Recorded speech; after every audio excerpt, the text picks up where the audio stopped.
En tant qu'enseignante pendant de longues années, je mettais dans ma tête que ma classe était coupée en deux, en fait.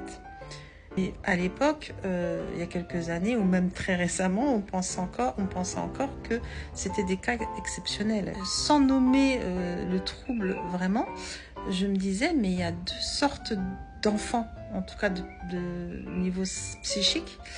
Je me disais qu'il y avait des yin et qu'il y avait des yang. Donc les yin, pour moi, c'était ceux qui étaient perchés un peu, qui étaient très, très créatifs, qui étaient pas scolaires vraiment, qu'il fallait les intéresser, il fallait qu'ils travaillaient bien que sous forme de projet, qu'ils excellaient en art, en création, en sport. Il y avait des moments où ça pouvait très bien, ils carburaient, ils avaient des bonnes notes, et puis des moments down.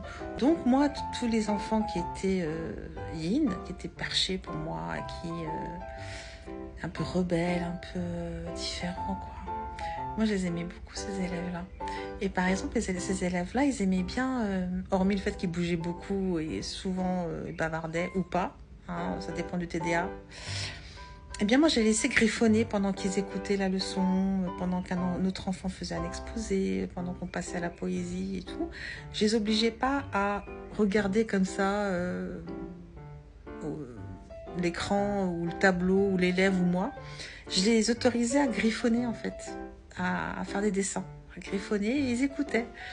Et ben maintenant, en fait, il va vraiment falloir que les profs s'y mettent, que l'information passe et qu'on fasse des choses pour que ces enfants soient heureux à l'école. Pour moi, c'est pas adapté au niveau des horaires pour les enfants TDAH, par exemple. Ils ont besoin vraiment de travailler par projet, ils se fatiguent vite. C'est pas du tout adapté.